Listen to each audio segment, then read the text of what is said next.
Hi, welcome to another Faster Forward live talk. And with me this time, as you can see, is Scott Edelman, writer, editor, podcaster, all kinds of other things. Scott, welcome back to Fast Forward. I'm glad to be back, though you may be getting faster. Sometimes I think I'm getting slower. It's hard to tell. Yeah, tell me about it. Yeah, you've been on a couple of times before. My Back in, first appearance was 1990, yeah, and and then you then were, I came back in 2014. So there's a big yeah, change in my facial appearances. I wonder how many people seeing me in 1990 and then in 2004. I look pretty much the same from 2014, I think, but yeah, 31 years makes a change in a person. yeah. So if we keep to the pattern there, because it was like 14 years between the first two, and now it's 7 years between the second and third interview. Although So actually about, that's 24 years. It's 1990 to 2014, so it went from oh 24 yeah, years, 24 to 7. So then I don't know. We're starting to be doing this every day. I think yeah, I think so. enough Yeah, time. yeah. Well, it's We nice to have you back. Good to glad see to be you again. back.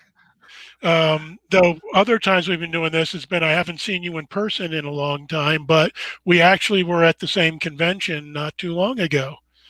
Did we see all of our faces? I cannot remember. Did you come out when I decided that I was going to be tailgating and took my mask I off? didn't I get don't know. there, but you were in and out near where I was because I was working Reg.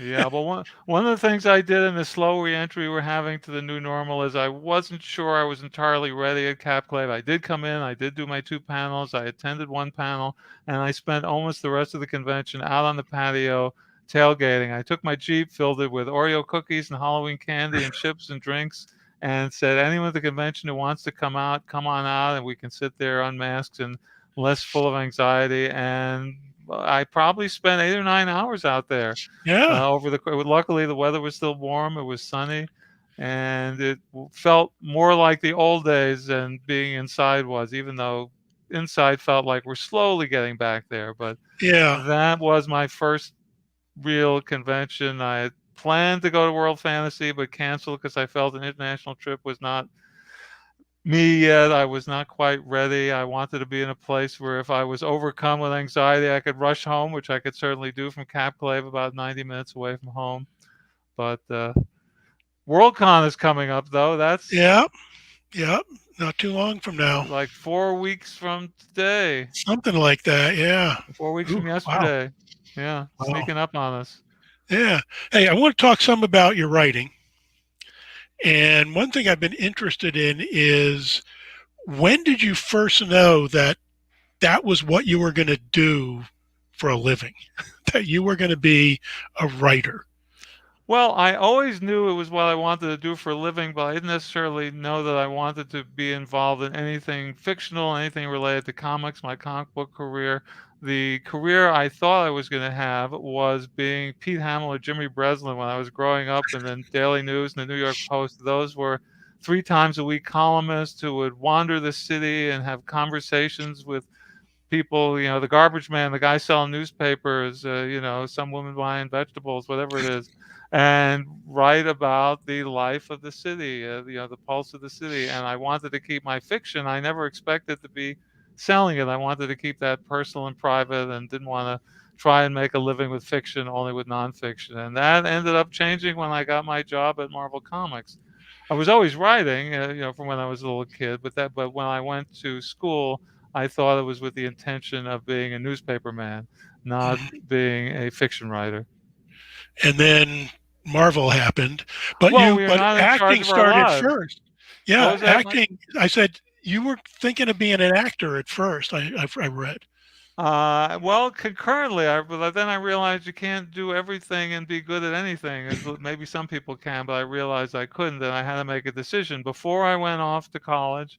And I had to decide, is it going to be writing or going to be acting? Because I was acting in plays. I played the creature in Frankenstein. I played Lenny in Of Mice and Men in local rep companies in Brooklyn, where I had grown up.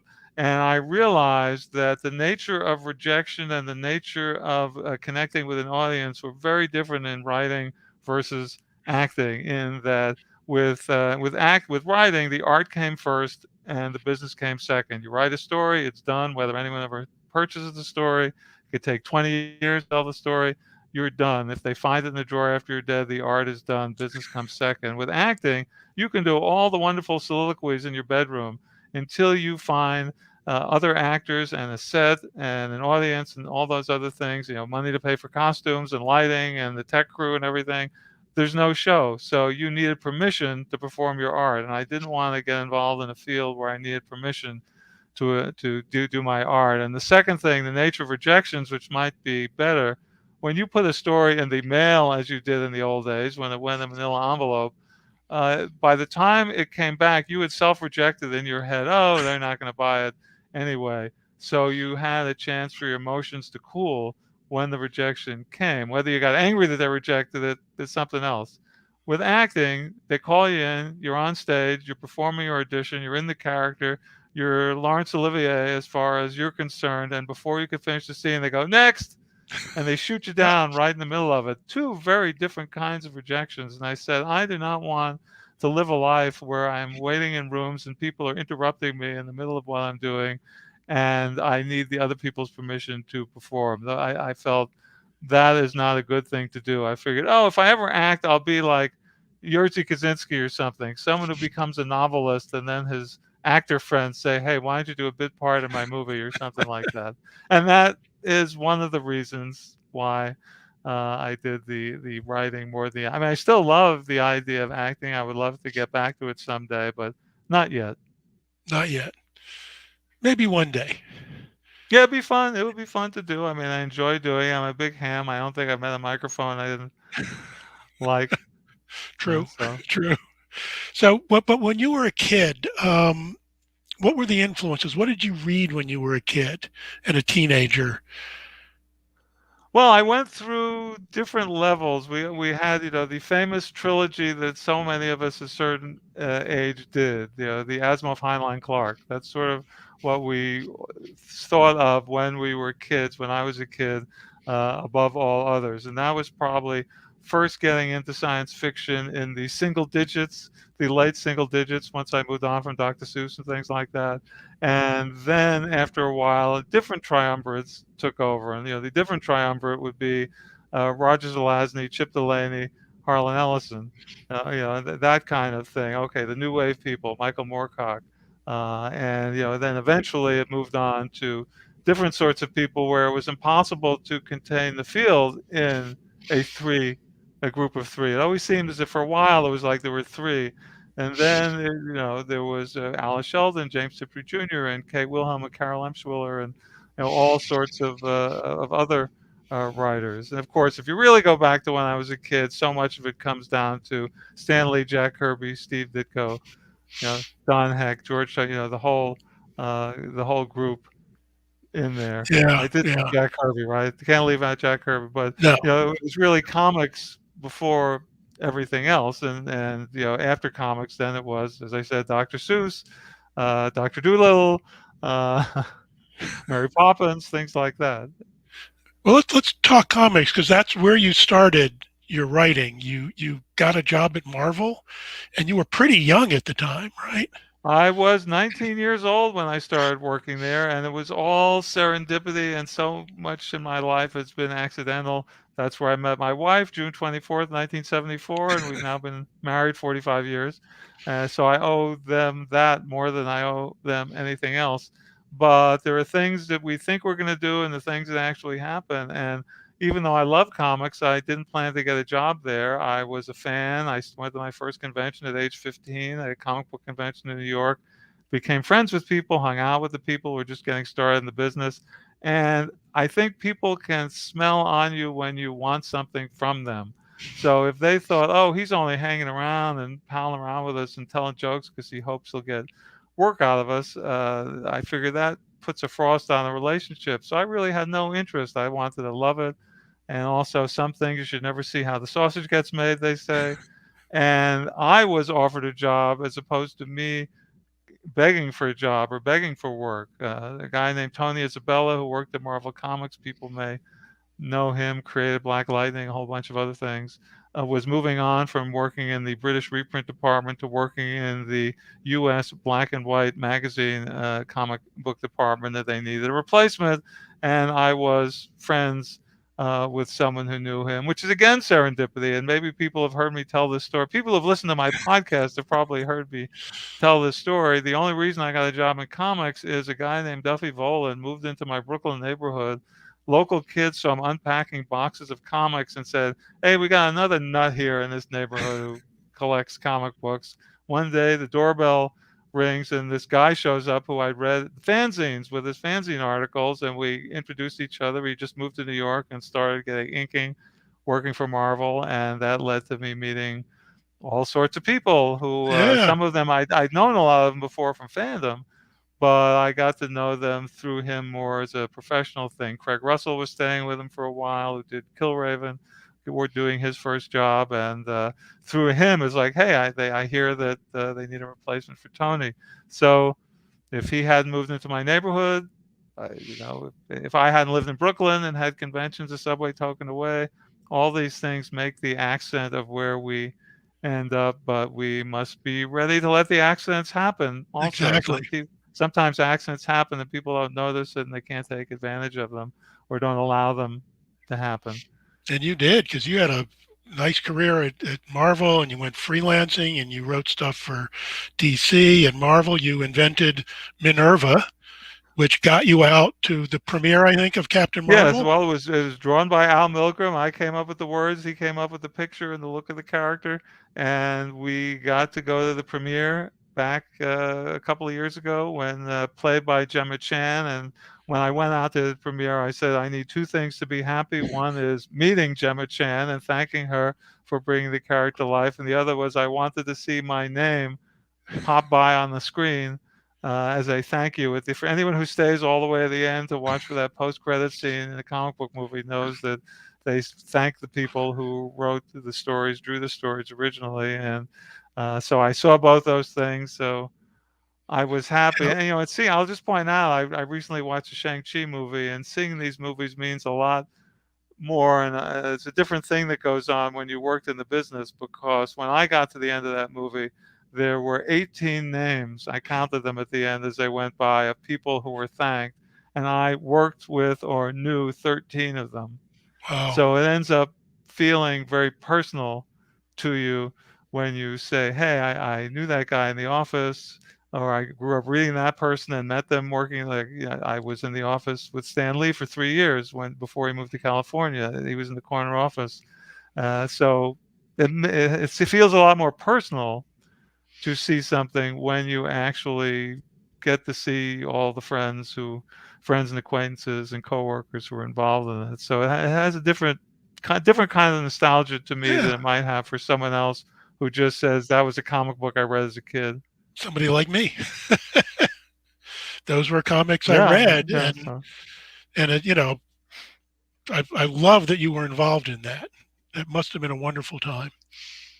Oh, it was, and you get to look back differently on certain things as years go by. The same thing, like with high school, it's the same thing. There were people who back in high school maybe they were irritating, and you didn't necessarily get along with them. But 50 years later, if you both survived, you're somehow happy to see each other at the reunion Yeah, anyway. And some of the things that might have irked you in the moment have faded away.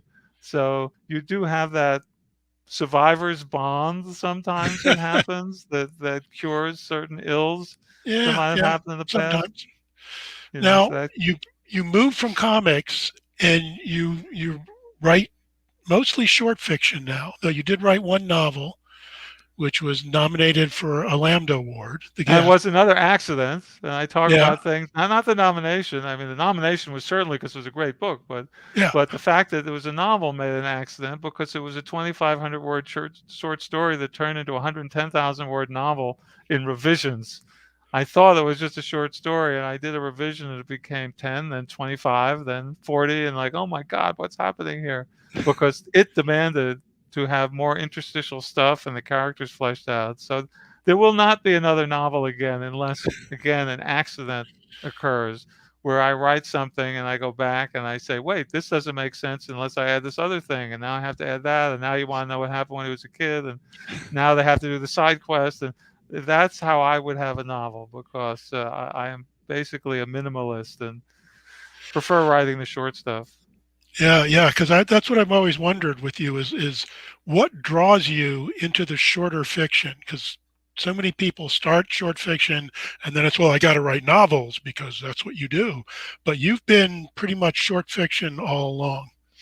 I guess some people, some novelists you hear, they get a million ideas and it's just, well, let me all put them in whatever work I happen to be doing at the moment, and they allow the novel to absorb everything. But I'm more of a, I want to make you feel a certain emotion, and if I can do it in 5 or 6,000 words, why do it in a novel? I guess there are things that only a novel can do. That feeling of I live with these characters for a long time and experience many things, and both in their time and in the days I've spent reading this thing.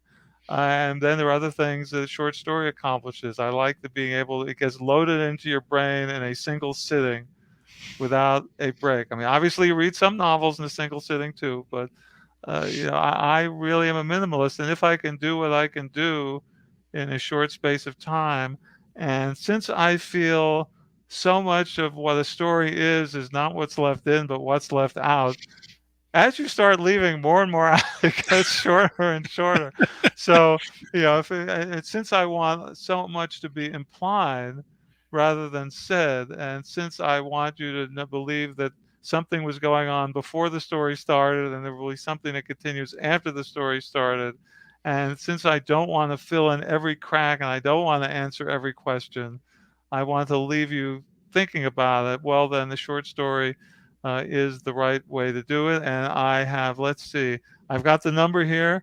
My 104th short story just came out. The 105th will be out next year in Parsec, which is a new science fiction Mhm. magazine that's being published by Pete Crowther at PS Publishing and edited by Ian Waits. It might be Ian Waits. I've never heard his name said out loud, so my apologies for whether it's Ian or Ian. But that's supposed to be out in the third issue, the first issue of 2022. That'll be my 105th story. Wow, that's amazing. Now, there was breaking news on your Twitter today that you Yeah. may actually, yes, that you may actually do have your first self-published story. And I believe that ties into what you're going to read for us today. Yes, it does. It Notice the connects. segue? This could be a good segue. Yeah, it connects to a story that I published 4 years ago, and I have written a somewhat of a sequel to that story. And I've never written a sequel to anything before, but I published a story in an anthology called "If This Goes On." It was edited by Kat Rambo, and after the election of 2016, I went into a funk, as many of us did, and I only came out of it by writing a particular story. And 4 years later, I ended up being moved to write a sequel to that story about the times in which we live, and I've been sending the story around, and it has been passed on by people, and I have no problem with it being passed on by people. The connection of a story and an editor is as difficult as two people falling in love. So I have no issue with the love has to be that strong. So I have no issue with it. But and I have had stories that, oh yeah, it came out 10 years after I wrote it, 5 years after I wrote it. But this story, I don't want to wait that long for it to be published. So what I was going to read is a little bit of the beginning of the story that actually was published in the anthology, and a little bit of the story that I am considering publishing it myself, either as an ebook or perhaps even making a little ace double out of it, even though there are only two, 6,000 word stories, and having one story on one side and one story on the other side, or something like that. And I've been thinking about this, and it's that the second story is currently out at a market, and should they pass, I may not submit it any further and may simply publish it myself. But the story, just to give you the two titles, so you have you have the connection. The first story I'm going to read the opening of that was actually published is called "The Stranded Time Traveler Embraces the Inevitable." And the story that was the sequel is called "The Time Traveler's Assistant Discovers What Could Have Been." And that's the one 4 years later after the election and after the inauguration. I was driven to write this second story. And since the one freed me from the despair of that first election, and the second one relates to the first one. So I'll read you just a few pages of the one that actually was published, which people, if they want to read the whole thing, if this goes on, edited by Cat Rambo, chose the Lincoln Memorial there underwater. I don't know if you can make that out. There are fish swimming around there. It just sort of shows the world. And I'll read some of the opening of this. It's "The Stranded Time Traveler Embraces the Inevitable." As soon as the stranded time traveler understands where and when he is, he mourns, accepting in a way he never truly had before when listening back in the future as the scientists spouted their theories that he will never see his time again. One reason he's stuck is that he hasn't brought along any mechanism for a return trip, as none had yet been invented in those centuries ahead of him, because traveling forward through time, except at the speed of life, was far more hypothetical than traveling in reverse.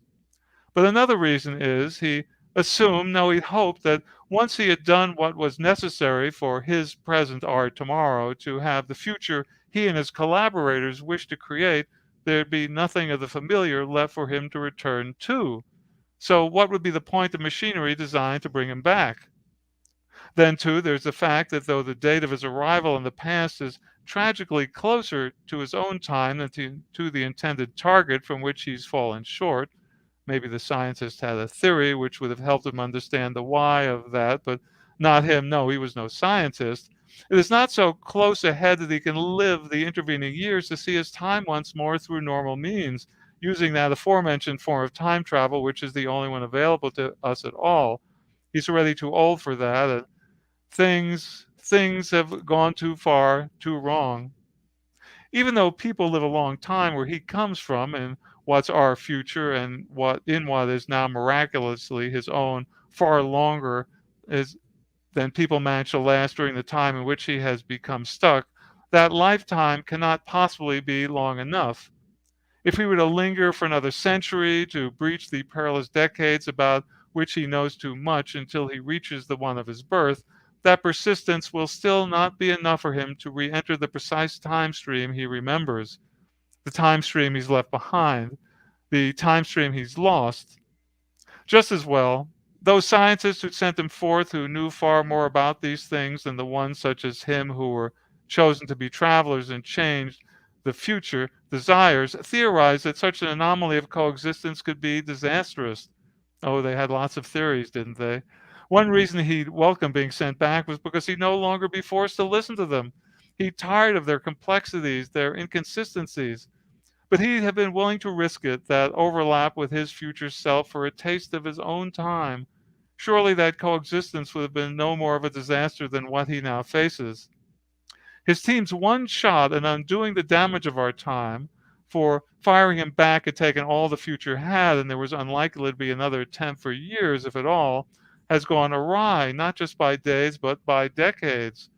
May of 1927, instead of surrounding him, is long behind him now, in this time's shared past, and the rally at which he was supposed to materialize on a certain day, a certain moment, is unreachable. The arrest he was supposed to witness went unwitnessed. The one he was supposed to have voluntarily endured had been given no chance to occur.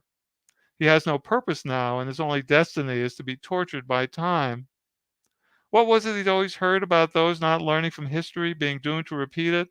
Well, he learned that history, memorized its musty details until it seemed personal, seemed lived, like all those who'd hoped their secretive project would help him avoid it, redirect it. And what good has it done him? He's about to repeat history anyway. There's nothing he can do with his learning, his tools to thwart that. The past he'd been sent to alter is already past. The crisis point on which his whole mission hinged can no longer be changed, for the one whose birth he had been sent to prevent had already been born. He'd had a very specific plan, one in which he'd rehearsed endless times in the unreachable future, so often that he even at times found himself rehearsing it in dreams.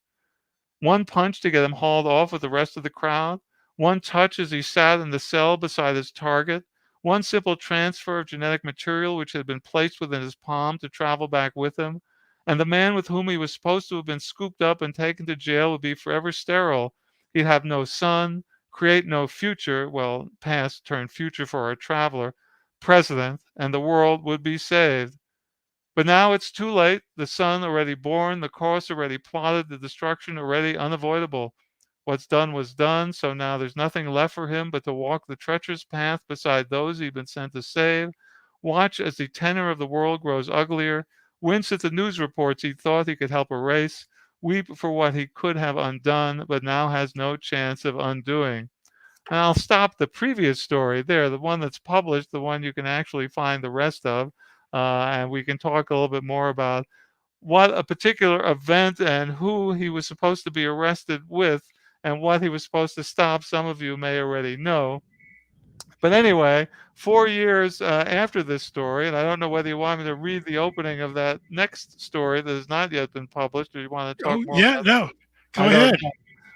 But 4 years later, after another election and after an inauguration, I suddenly found myself in a mood, and I wrote the other story, of which I will just give you a taste of the beginning of this one, and then we can talk a little bit about the story. This one is called "The Time Traveler's Assistant Discovers What Could Have Been," and it goes like this.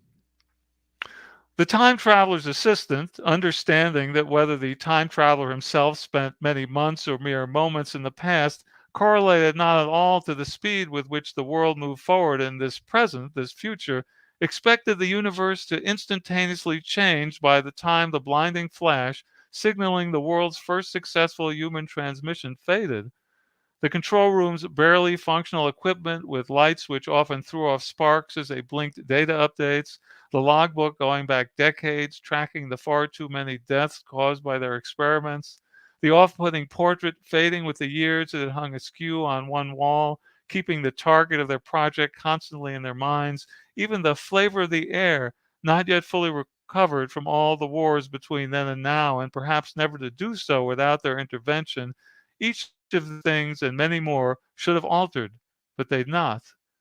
To their great frustration, the time traveler's assistant noted, alone now in a room where moments before there had been two, everything was as it had been. Did that mean the mission had failed? Perhaps, but perhaps it had succeeded, perhaps both. That was one way the time streams could be perceived, at least according to certain of the physicists. But the time traveler's assistant believed in the actual, not the theoretical, such was their training, and so, as minutes passed, with nothing in the room having transformed, they knew someone would have to follow. And looking at the dials beneath their fingers, they then knew they would have to follow, and not years from now, but now. The time traveler's assistant had not anticipated this. The time traveler's assistant did not want this. But unexpectedly, enough energy remained pulsing through the interconnected machinery which filled the squalid warehouse to allow for one more trip. The group, impatient as only those attempting time travel could be, would not have to wait years for a second attempt. And there was no time to tell the others because it needed to happen before the power faded, or else this precious opportunity to possibly prevent yesterday's catastrophe would be lost. They flipped the switches once more, exactly as they had mere moments before, only this time, as the small dark room began to echo with a hum which grew into an urgent crackle, the time traveler's assistant, without hesitation, stepped from behind the control board and into the blindingly bright chamber. So brilliant was the room they could barely make out the nearby door fly open, and so loud they could not decipher the shouts. But it did not matter. There was no time to explain their sudden need to disappear. And then the blaze of white nothing vanished, and as the eyes of the time traveler's assistant adjusted, they could see the walls which had surrounded them had vanished as well, and they were standing only in rubble and ash, bent rebar and broken bricks, without a sense of having traveled. It was almost as if the room which had been about them had abruptly collapsed, but not quite, for not even the footprint of their former boundaries was there any longer. They were now elsewhere. They'd done it after all, they'd gone back, but to where? The coordinates the team had carefully calculated should not have taken the time traveler who preceded them to a place of such devastation, and the time traveler's assistant, who briefly thought they perhaps no longer needed to think of themselves as merely an assistant, for they were now a time traveler as well, knew they shouldn't have arrived in the midst of such destruction either, for the sealed fate they were hoping to avert still waited in the now future place between their own left behind future and present past. They stood ankle deep in red ash beside a brick wall which had collapsed just enough to create a ledge low enough to peer over. The air was both fouler and purer than what they'd exhaled from their own time in the moments after their arrival, a paradox they set aside to contemplate later. But for now, where was now? Were they inside of what was once a building or outside?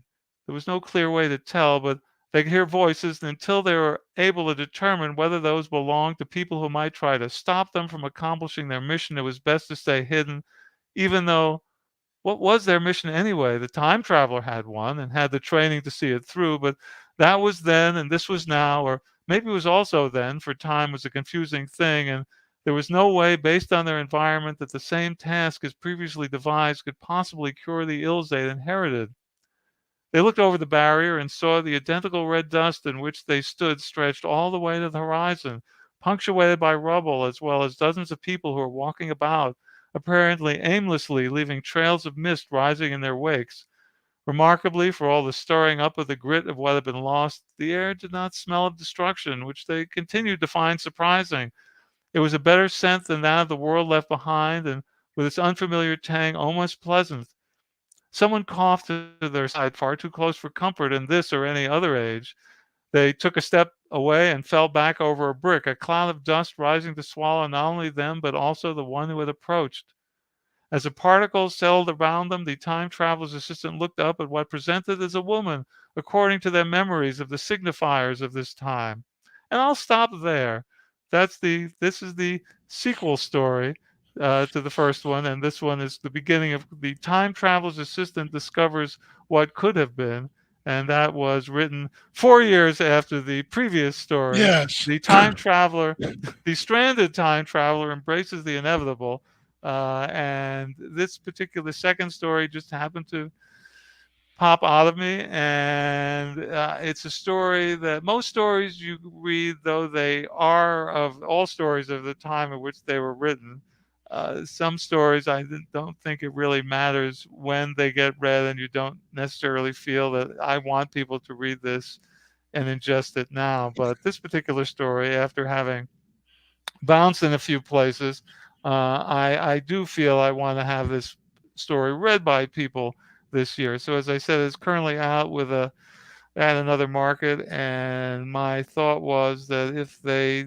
decide to pass as the few other previous places passed, that I was going to publish it myself. Whether that would mean I would just quickly put up an ebook, or wanting to do an old school dead tree, as I said, ace double Ace kind of book, double. where one story was the face up on one side and the other story Yeah, was face up on the other, and you choose I which know one you those might well. want to read first. So I think that'd be I fun. am I'd say right now, I don't know if it's 75-25 that I'm gonna do it, or as much as 90-10, but I am really moved to go ahead and do that. Uh, Partially for this story, partially for the other story, which got me out of my only writer's block in my life after the 2016 election. That first story I read, and I'm so glad that Cat Rambo published it in If This Goes On, which is full of many stories by many wonderful writers in response. And I think the anthology began after the events in Charlottesville, when they decided they wanted to have something to address that, and I'm so glad my story was chosen for that. But anyway, uh, Yeah. Well, which this leads me to something else I want to talk to you about, which is editing. Because you have been an editor on a magazine, you've done collections. Um, because you were you were the founding editor of SFH back in what, the 90s? 92, yeah. Well, we started Yeah, at 91, and actually, even though I got, November 92 was the first one that was released a little bit in advance, Labor Day, and that year's WorldCon, which is MagicCon, yeah. I believe, so down in Florida. But yeah, 92 to 2000, eight I years. remember the magazine. I read the magazine back in the day, Thank you. and I didn't even know who the heck you were. I didn't know who I was either, and luckily that didn't hurt, I guess. So, having been an editor like that, does that help your writing? Does it hinder your writing? Are you second guessing yourself, or Well, what's the I don't know effect? about second guessing. Well, some of the things that being an editor does, well, one would be it makes rejection less painful. It helps you understand the odds better. If I was reading 10,000 stories in order to purchase 35 every year and I had no first readers, so I read them all or at least skimmed them all, you understood what it was like. It made you want to have the stories matter more, which sort of makes me go back to when I went to the Clarence Science Fiction Writers Workshop, and Damon Knight back then would look at a story and say, "Well, why did you write this story? This is an okay story. But what's the point? What did you want to make me feel? What did you want to make me care about? I don't feel that you had something to say that you really want to grab me by the collar and make me feel and believe something." So, there were stories that are okay, and then how do you get from the okay to I want this to be a story that someone will grab and want to read out loud to their friends? The way sometimes when I found the story I really loved, oh, you got to hear this, and I'll actually start reading a story uh, to them. So it helps in that way, and then you get to recognize the levels of fiction, the ones that are like that, the ones that are okay. This is an okay story, but it's not special. And then here's the ones that are almost there, and then here's the ones that knock your socks off. And it really does, as I said earlier, the editor story relationship has to be one of falling in love. And I'm at the point where, uh, well, rejection never really hurt my feelings. I mean, a long, long time ago, I was over 1,000. I can't remember how many years ago I had more than 1,000 rejection slips. But the thing about rejection is you learn what is actually being rejected. That goes back to Kate Wilhelm. He says, you're rejecting the words on the page. You would hold up a manuscript and say, that's you. This is paper. That's you. This is paper. We're not rejecting you. It's this paper here. So, editing and workshopping and all those things does help in the relationship of understanding what's in your brain, might not have made it onto the page. And even if it did make it onto the page, uh, you know, not having an editor take your story is the same as falling in love. They might just fall in love with you because they wanted someone with green eyes and not blue eyes or something like that. I'm at the point where I'm happy, when it's rejected because I want them to fall in love with it. I'd rather be hated for what I am than loved for what I am not. Is something I don't know who I heard say that a long time ago.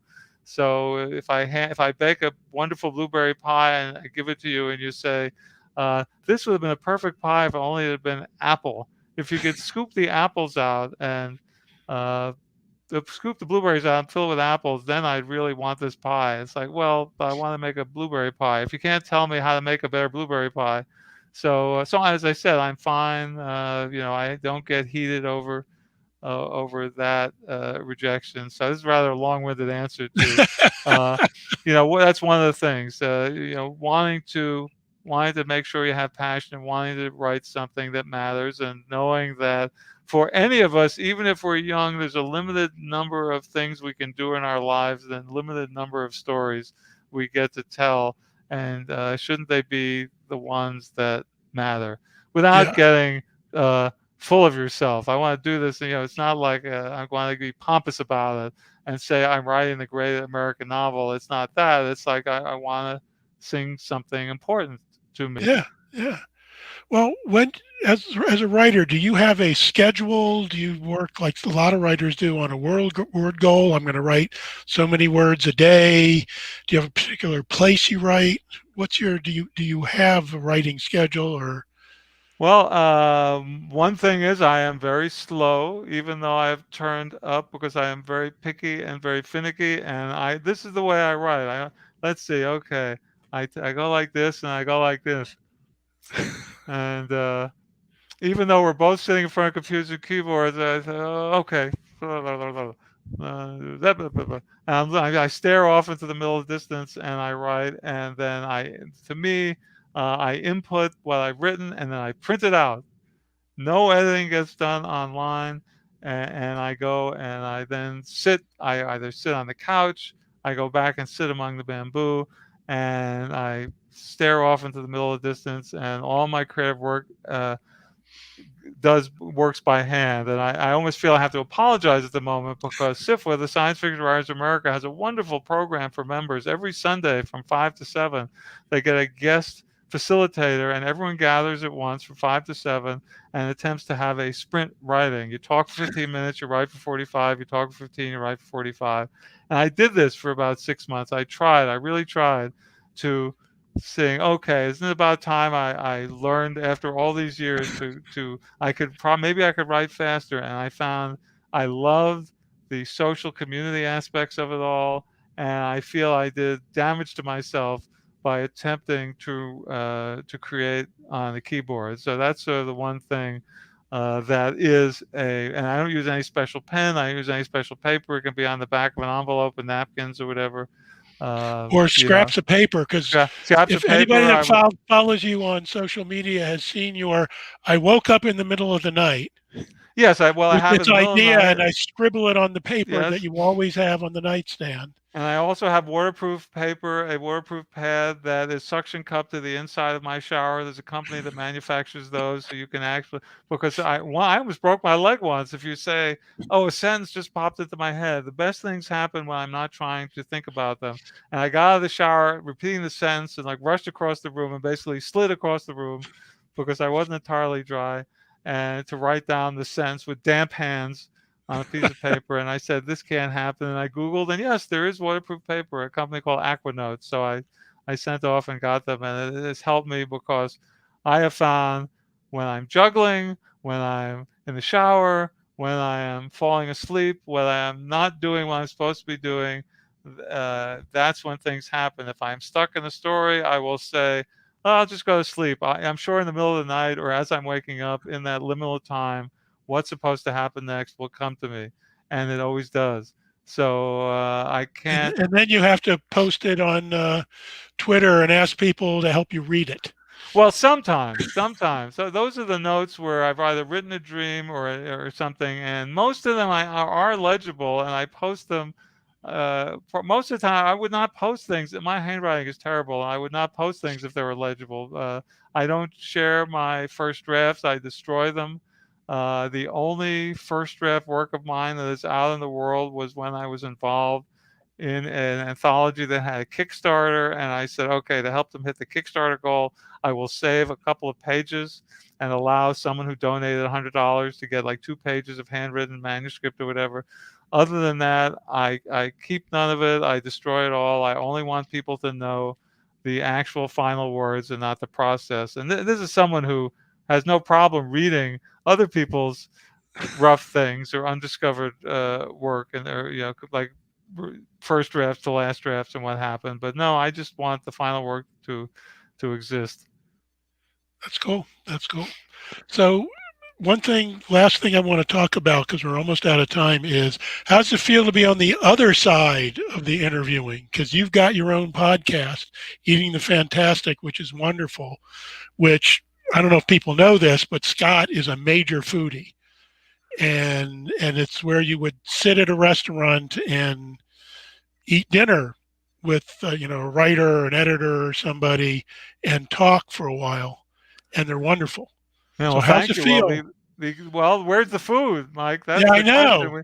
We don't. And eating dinner with Scott is wonderful. I've done Yeah. it. My wife and I Yeah. have Well, at the moment, the Suzanne Palmer and I during Capglade went to a Greek restaurant in Rockville. That's the current one live. Lawrence yeah, Schoen will be episode yeah. 159. We did. I got us some food we ate in the room, and I'm set up. I've got 4 scheduled interview restaurant meals to do during Worldcon in December, and I'm trying to set up a fifth as well, because that's how it began. My first con when I was 15, when we would just go to McDonald's and get French fries, and I said that it's always been fun to sit around and BS with people about the stuff, as much fun as it was to sit in the official programming. So I combined the two in 2016. So now Yeah. 158. That's hard to believe. 158 episodes have gone by, but there we have it. But it is good to be interviewed, because as you can tell, once I get started, we could probably have done this with one question. I would not shut up. Whereas when I'm interviewing people, I try. I know the people are showing up not to hear me, but to hear them. So I try to ask leading questions while at the same time give the feeling that it's actually a conversation and Yeah. not just me hammering someone. It is meant to be more of a meal, though it is false, because they'd be asking as much about. Every once in a while, someone turns the table and starts asking me questions, and I'm like, wait, is that how I'm supposed to be Wait, doing wait. this? Working real hard not to repeat anecdotes, because Yeah. after 158 episodes, how many times can I tell about my first convention, or my first story, or something else Yeah. like that? But it's a lot of fun. Yeah, I like being on the other end of it when it's done well, as you do them so well, Thank you. and But you have to I say just that. love talking to people. That's why I am glad we're getting back to a Worldcon. My first Worldcon. I mean, it's a revisitation of my first Worldcon, Yeah. 1974, when I was 19 years old. I was working at Marvel Comics, and a picture has appeared on the screen. I hope people can guess which one of those is me, though I do not let my hair go as wild as that. I am sitting from left to right is Carl Gafford, Paul Levitz, who went on to become publisher of DC Comics for 19 or 20 years, Steve Guillory, and me, and we are doing the See No Evil, Say No Evil, Hear No Evil, and Don't Touch Yourself. And we are seated in a place where I could not replicate this photo this year in DC at the Worldcon if I wanted to, and not just because one of these people is no longer with us, but because we are sitting in front of the White House when we took a day trip out, and we could no longer get to that spot. It is now Yeah. off limits. These are my roommates at the 1974 Wow. Worldcon. So here we are, 47 years later. I know. 47 years later. It's amazing. That was my first Worldcon too. It was my first convention of any kind, and it was ages before I went to another one. I had a great time.